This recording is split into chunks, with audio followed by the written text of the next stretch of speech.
here, the Frugal Crafter, with another art marketing video. I'm sorry it's been a while since I've done an art marketing video, but it's been really busy these last couple of weeks. Go figure. Anybody else been busy? But I also wanted to wait till I had something kind of new and different to say, so I wasn't just kind of talking about craft fairs every time. I have just got word that a booth has opened up at this antiques mall that I wanted to vend at. I've vended there before with my paintings and cards and jewelry, and I had a pretty successful time. I'm going to talk about kind of some tips on how to do this, how not to do this, and getting a rented spot versus a consignment spot, and kind of what's worked for me, and hopefully offer you some advice too. And I know you guys are going to ask about Etsy. I don't really have any experience about Etsy. I usually sell my stuff at craft fairs, but if you want to know some more about Etsy, my friend Renee Christine from Rich Mom Business is having a free webinar all about Etsy. If you go to richmombusiness.com/failingetsy, she's going to tell you exactly how not to screw up your Etsy shops, how to build a successful Etsy business, and also how to improve your shop if you already have one. So whether you're just considering it, wanting to maybe start an Etsy shop to sell your arts and crafts, or if you have a shop that needs a boost, you should really check it out. I'll put a link below so you can click right over to that. You don't have to write it down now. And I think she'll be able to help you out. I get asked all the time about how to do an Etsy shop and tips, but I've never done one, and I don't really foresee myself sitting at a computer typing up listings. I'd rather just haul it out somewhere and sell it, and that's what I'm going to do at the Schoolhouse Mall in Brewer. So that's an antiques mall, so you're probably thinking, Lindsay, why are you selling your art at an antiques mall? Well, I've done it twice before, and the first time I did it, I had much more success. I was in a better location. It's a 3-floor old schoolhouse type building, and the first and second floor get a lot of traffic. The third floor doesn't. So the first time I did it, I had a big spot on the second floor, and I split the booth with my sister. My sister, it wasn't really close to her. It was only about 20 minutes from me, so it was convenient, but it was like an hour from her home to travel up to update the booth. So after a couple months, she kind of bowed out, and it was fine because I was selling enough to cover the rent and make a profit, so I kept it, and I probably kept it for about 1.5 years, and then I got pregnant with twins, and I decided that like schlepping my artwork up and down 2 flights of stairs was not the best idea in my, very, very pregnant state. And then once the babies came, I wasn't gonna have time to be updating that and really giving it the attention that it needed to be successful. So I closed that when I was about 6 months pregnant with my twin girls. About 2 or 3 years later, I decided to try selling there again. The only thing that was available was up on the 3rd floor. It was a smaller booth, and the other vendors up on that 3rd floor didn't really rotate their shops around very much, so people just kind of thought that nothing really was happening up there. Most people didn't make the trip up to the 3rd floor. So I was there for about maybe 6 months to 1 year that time. It was all right. I made rent most months, but some months were just really slow, and I decided that it was just way too much effort for what I was getting out of it. So about 8 or 9 months ago, I asked the owner if they had any spots available, which they didn't. So she put me on the waiting list, and I kept checking back. I was still on the waiting list. Anytime a booth came open, another vendor in the shop would grab it right up, and either to expand their booths or to move to a bigger space. So a small space finally came available. It'll be available January 1st, and I just snagged it up because if I wait, I'm afraid I won't be able to get a spot. I think the woman or man that had that spot just moved into a bigger space that came available. So, they offer it up to their current vendors before they offer it to people on the waiting list. So I got a spot, and I'm really excited. It's only 6 by 8 feet, but I think that'll be a good starting off point, and then I can really test the waters. I wanted to get in before the summer tourist season, because I'm in Maine. We have a lot of summer tourists, and the Christmas season, but it just didn't work out. But I was afraid if I waited to try to time it better, then I would miss out. So, and plus, I don't intend to run a business from June to December. I intend to run something that's a little more sustainable.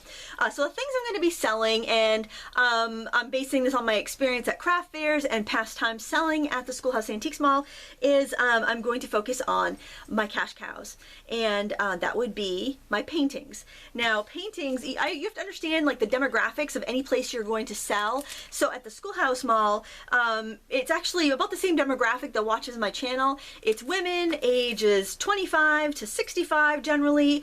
They're shopping for home decor items, or they're shopping for items they might want to DIY and spruce up a bit, or they're shopping for gifts. So if somebody's in the shop and they're looking for a gift for somebody, like maybe someone collects Wedgwood pottery or ironstone or something like that, and they find the perfect gift, well, they can buy a card to go with it. So I have two different types of cards that I sell. I sell my hand-painted watercolor cards, and most of these are from tutorials. So you'll probably see a lot more watercolor card tutorials coming up as I need to beef up my shop. Those are $7. And you have to understand that this is a great entryway to artwork, because they could buy this. If they don't want to give it away, they can mat it and frame it, and they've got very inexpensive original art. The other types of cards I sell are my paper crafted cards, and these would be like my rubber stamped cards. Just the cards, that I did the fun stamping tutorials for, that I enjoy. This is a hobby. I don't really get my time out of it because I sell these from between $3 and $5 each, but since, I pretty much do these for my tutorials on my channel, they're kind of like, once they're done and serve that purpose, whatever I get for them, it's fine. And it's generally $3 to $5 for these. But you've got to understand that people are already in the habit of spending $3 to $5 on a card at the grocery store or at the Hallmark store, that this is not like seen as a luxury. It's very easy for them to just pick it up and not think about it, not have to put out too much consideration, just grab it and then cash out. And I feel like sometimes with the consideration, like if you're online, even if something's inexpensive, you still have to go through that whole payment process, and it's kind of a hassle. Again, that's where Renee's going to help you with her Etsy workshop. I really can't help you with Etsy. Everybody asks whenever I do an art marketing video, but I don't have the answers for you. But Renee does, so make sure you check out the links to her workshop. The other thing I'm going to be selling, this is another cash cow. It's always a cash cow at my craft fairs, $5 earrings. These are great because you can make them quickly. I can use up leftovers, they're not expensive, and they sell really quickly. And another thing is, when I'm thinking about my customers going to the store, they're often looking for quick, inexpensive gifts with a higher perceived value. So if you're looking at handmade earrings, your perception, if you're receiving that gift, is, oh, that's a handmade earring. They probably paid, $10, $20 at a craft fair or in a boutique for it, when really they paid $5. It's still handmade, it's still pretty earrings, but it has a higher perceived value. So that's what makes it a really wonderful gift, and that's why they sell so briskly. So what I usually do is I sell them for $5 a pair or 3 for $10. And I do some with, I said doo-doo. I do some with like novelty lampwork glass, but I also do some with just like kind of stones, and just, it's a lot of leftovers. Even my paper beads, like those are my Christmas tree paper bead earrings. So those are always doing well, and I'll make sure that I keep that stocked right up. And the way I display them, I have shown you this in my craft fair videos. If you go to my art marketing video playlist, you'll be able to see how I display my earrings, how I display and cut mats for my watercolors and all that stuff. So I'm not going to rehash that here. I just wanted to let you know where you can find more information on that.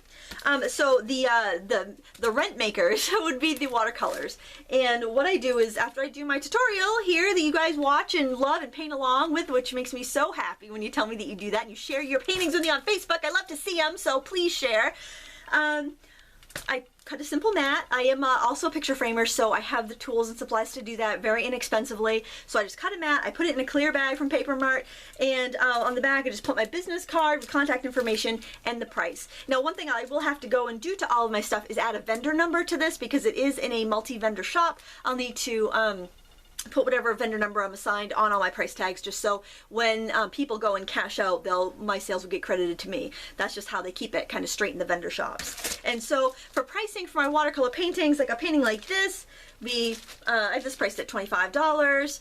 And like this is $17. So they're basically in the $10 to $35, $45 range. If I had something that I thought was really special and nice, I would frame it under glass in a wooden frame. But I found that the extra expense of framing, even my cost of framing, I usually don't get that added to the price. It's hard to pay for your framing, I find, because people are going to want different things. So just, if they see it in a mat, they can visualize how it's going to look in their choice of frames. They can buy an inexpensive frame and put it in, or they can even hire me to frame it for them, which actually is wonderful for my business, because if they buy something and take my business card, hire me to frame it, then I'm making an add-on sale, and that's just gravy. So that works out really well. Another reason that I wanted to get the booth at the schoolhouse was that my husband's been doing a lot of woodworking lately, and he's kind of like me in the fact that once your project starts start piling up. It can be very uninspiring. Like, you don't want to make more if you've got so many here that you don't know what to do with. So he'll be selling things like wine boxes. Again, a very giftable item. If you're going to give somebody a lovely bottle of wine, you put it in a wooden box, and he uses really nice woods like walnut and cherry and padauk and beautiful stuff. And he loves to experiment with those woods, and it can get pricey. So it's a way for him to support his hobby and also make a little bit of a profit. And you know, cutting boards. A lot of his stock was depleted for Christmas presents. So I wish I had some of his really awesome stuff to show you.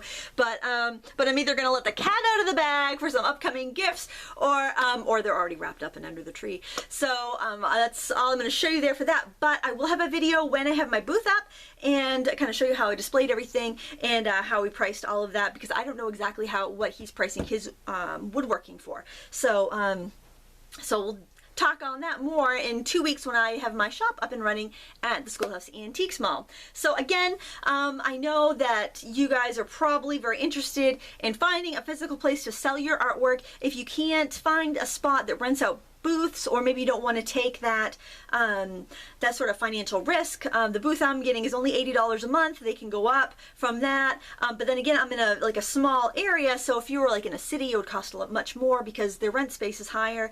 So if you want to be able to get your work in a shop without the overhead, you can always try consigning. So it's funny, after I closed my shop the second time, I decided to put some stuff in a consignment shop. They had it was also an antiques mall, an art center, and they had classes, so there was a good foot traffic in there, and I sold quite a few cards. But I also found that, you know, my work wasn't displayed quite how I would prefer it to be. So that's the benefit of renting your own space versus being on consignment somewhere else. Because if you're on consignment, you know, their priority is, you know, making as much money as they can. And if your cards aren't making money or your crafts aren't making money, they're going to be tucked towards the back where the higher profit items are going to be in front and center stage. So you have to kind of weigh that less financial risk versus less control versus more risk and more control of how your products are going to be displayed. But you know, that's a personal choice that you'll have to make. I know a woman that puts a basket of cards on the desk at the hair salon where she works, and she sells quite a few. So, you know, there's very unorthodox ways that you can sell your work. Just always keep your eyes open for opportunities, because, you know, if you befriend a shopkeeper who sells wine and you make wine glass charms, you know, it's a perfect marriage. As far as consignment rates go, personally, when I consign, I like to have a 25-75 split, with me keeping 75 and then taking 25. But I know a lot of consignment shops that will charge up to 50%, which I think is a little crazy since 50% is wholesale. So I think if they're trying to make 50%, they should be buying your work outright for you for that fee. I would maybe go 30% if they have excellent foot traffic and they have a clientele where I can charge a little bit more to make up for the difference. But, you know, that's just something you have to decide for yourself, and you also have to make sure it's a reputable shop that isn't going to close up in 30 days and you're going to lose all your materials. So that's happened too to people. So I'm definitely, I'm kind of pro renting my own space right now because I want to have that control. But again, that's something you have to decide for yourself. And if you don't want to be schlepping your work all over creation, then you can try an Etsy shop. Again, my friend Renee is offering a free webinar. If you go to richmombusiness.com/failingetsy, you can sign up for her webinar and get all the info you need to have a successful Etsy shop. She is one of the leaders in Etsy marketing, and I think that you could really benefit from hearing her talk about it rather than me, because I don't sell my crafts online. I hope this cleared up some mystery for you. Anyway, I'm super excited and I wanted to share my my good news with you. And if you have any questions, please leave a comment below and I will get back to you. I will answer them for you. And if you have any other ideas for upcoming art marketing videos, please leave those below too, because I'd love to help you sell more art, and or, you know, at least support your habit. I want to thank you so much for watching. Please give me a thumbs up and subscribe. Be sure to share it with your friends. And until next time, happy crafting.